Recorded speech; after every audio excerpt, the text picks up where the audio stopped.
Itu bajingan dibungkus dengan ustadz itu, ya kan?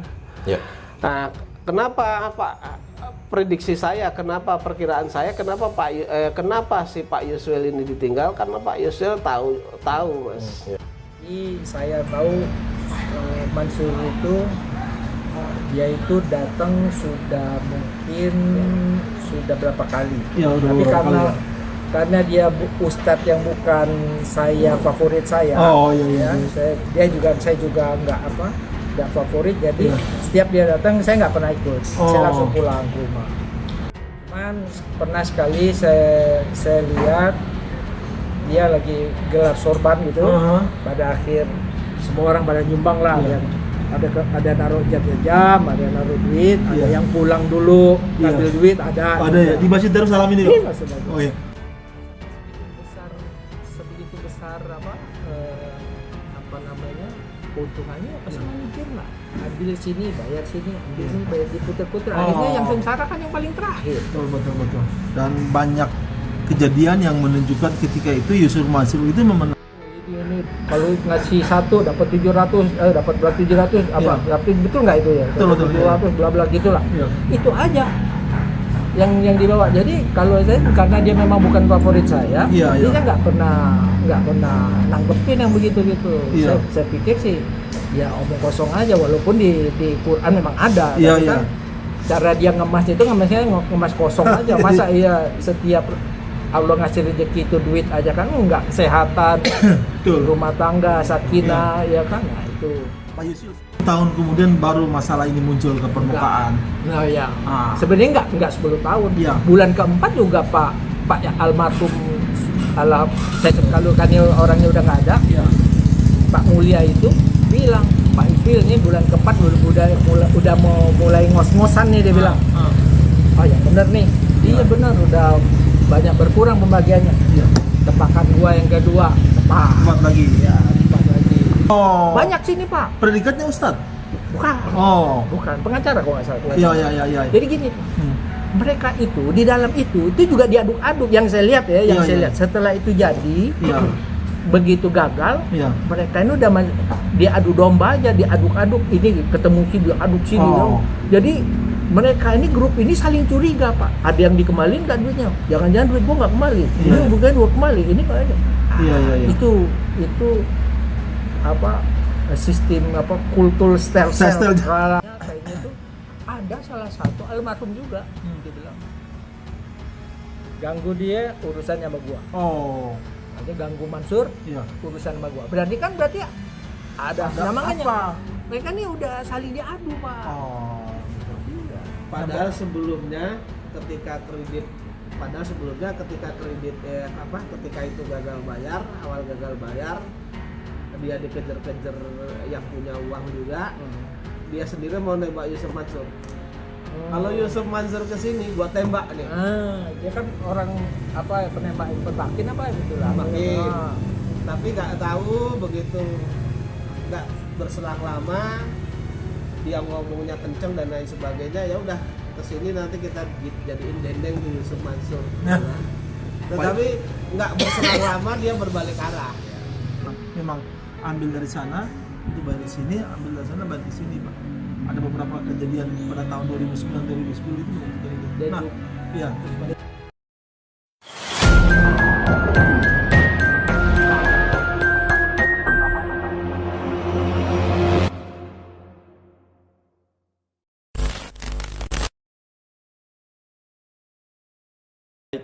Assalamualaikum Pak Zini. Waalaikumsalam warahmatullahi Baik Pak, wabarakatuh. ini saya baru saja menonton secara utuh video wawancara Pak Darso dengan Pak Yusril ya. Saya kira saya juga tidak perlu ya untuk melakukan wawancara ulang bersama Pak Yusril, karena di video Pak Darso itu sudah cukup detail, sudah cukup lengkap.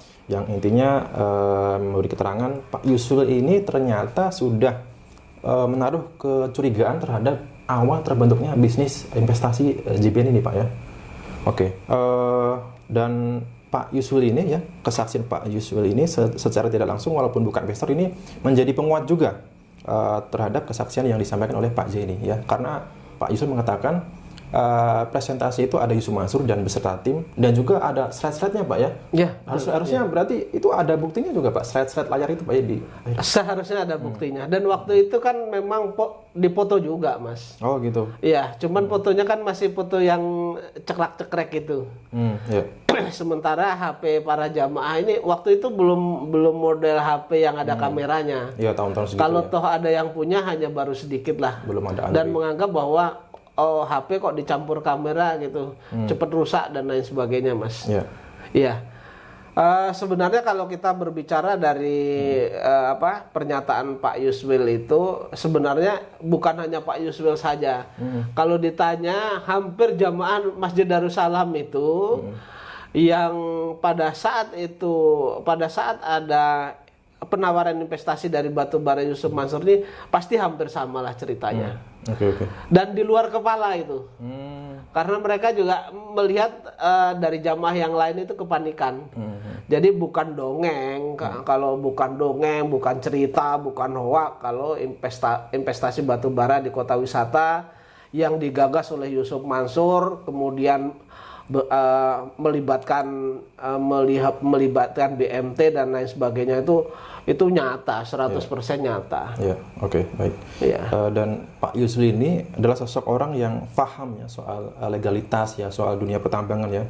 Dan ternyata waktu Pak Yuswil juga ingin ikut serta untuk melakukan peninjauan langsung ke pertambangan di Kalimantan. Ya. Ini katanya ada yang mencegah nih Pak. Ini jangan-jangan ada memang dari tim ini, Pak yang sengaja untuk mencegah supaya Pak Yuswil tidak jadi berangkat dan kemudian memberi pengaruh-pengaruh yang kepada ini Pak investor ini Pak supaya jangan ikut gitu Pak.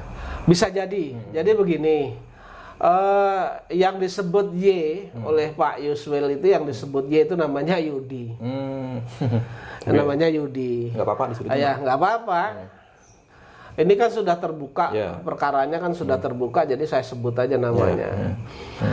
Kemudian berkaitan dengan perkara ini sebenarnya Yusuf Mansur datang itu juga melibatkan orang-orang pengurus masjid pada saat waktu itu, ya kan?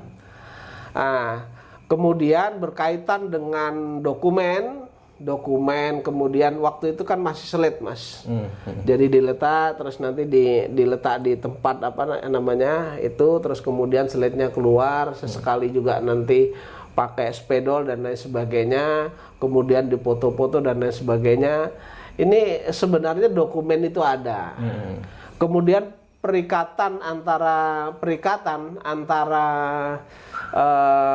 BMT dengan PT Adipat Nur Perkasa itu juga ada. Contohnya kan yang bisa saya buktikan kemarin kan memang ada perjanjian tersirat di dalam perjanjian itu adanya perjanjian nomor 1 dan nomor 3 itu. Jadi dokumen itu memang ada Mas, tapi disimpan oleh BMT, nggak tahu saya, disimpan oleh BMT agar perkara ini tidak sempurna diajukan secara hukum, bukan tidak sempurna diajukan secara hukum gitu. Oke Pak. Itu. Oke. Dan Pak Yuswil juga kan ini sudah menebak bahwa bisnis ini adalah money game gitu Pak ya. Betul money game. Dan juga Pak Yuswil itu juga ditinggal ya saat ingin ikut meninjau di pertambangan di Kalimantan. Nah, Pak Zaini, di video sebelumnya Pak Yuswil juga mengatakan bahwa ini ada seperti semacam politik adu domba begitu Pak.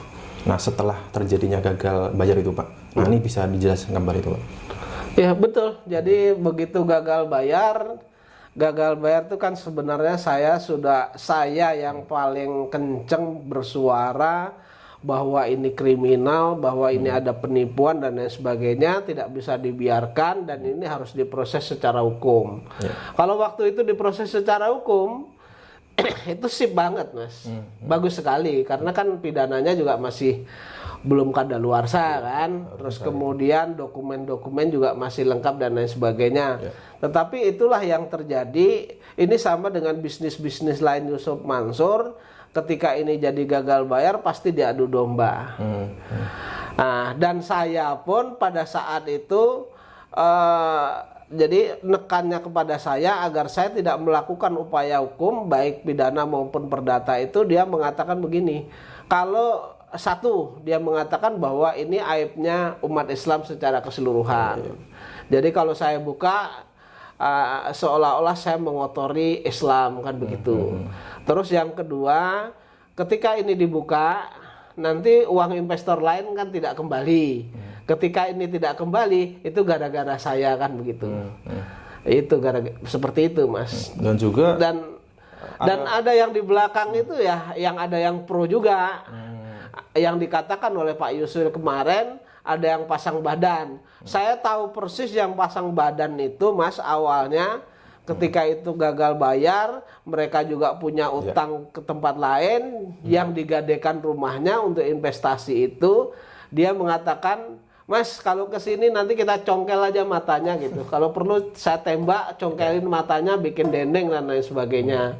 Tetapi tidak berselang lama, 1 atau 2 minggu kemudian mereka pasang badan. Cuman kalau ke saya nggak berani ngomong. Kalau ada yang usik Yusuf Mansur, kemudian nanti berurusan sama saya nggak berani. Cuman tekanan kepada saya itu, kalau nanti saya bereaksi, mengajukan upaya hukum, kalau nanti uang investor yang lain tidak kembali itu gara-gara kamu gitu. Berarti apa mungkin ini ada beberapa yang sengaja dibayar supaya untuk meredam yang lain saja gitu Pak? Syaratnya, oh kamu saya bayar tetapi kamu redam, jangan sampai investor-investor ini jangan sampai ikut mengejar-ngejar saya juga gitu Pak. Ini kan Manelo posisinya kan apa namanya? Posisinya ini sebenarnya banyak maklar juga, Mas, di sini. Jadi money game itu kan bagaimana bisnisnya Yusuf Mansur ini kan sudah bisa kita tebak sekarang. Ketika yang tidak punya duit, bawa saja nanti yang punya duit dan begitu. Nah, yang tidak punya duit inilah bawa teman-teman yang punya duit itu. Itu hanya jadi maklar dapat berapa persen. Tapi alhamdulillah kalau saya tidak bawa teman, Mas. Jadi kerugian itu hanya pribadi saya.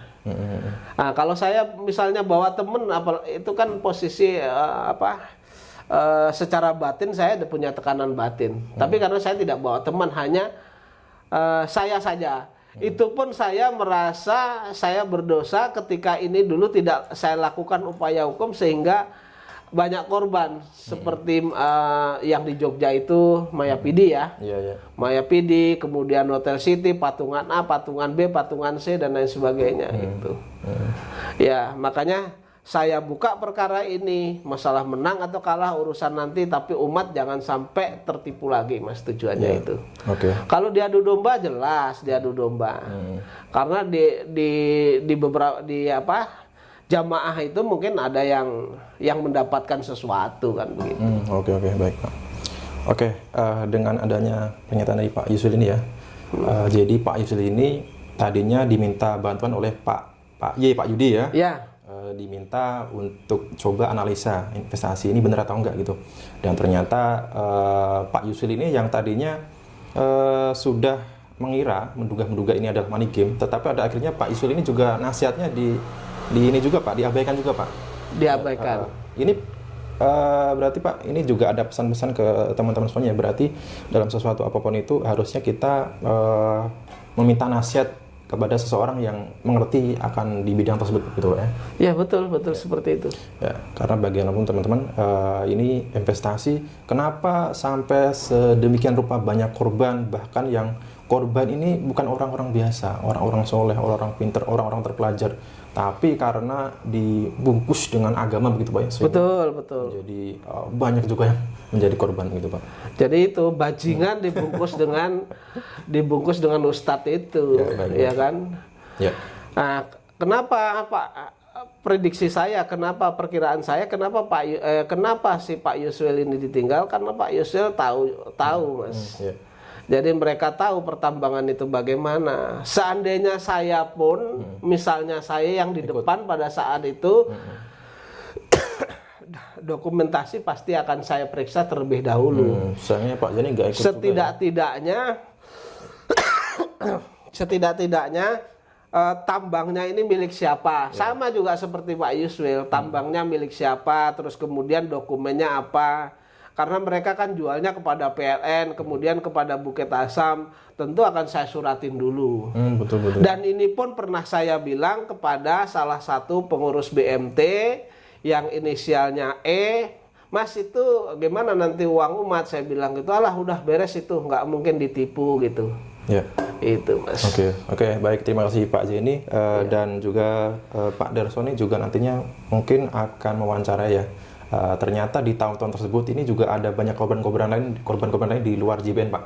Nah, kita tunggu saja videonya. Yang jelas di batubara ini ada yang telepon sama saya, namanya I, kurang lebih uangnya 2,5 miliar lah. Ditipu dalam bisnis batubara ini. Di tahun-tahun tersebut, Pak ya? Di tahun-tahun tersebut. Baik. Dan itu langsung kepada Yusuf Mansur.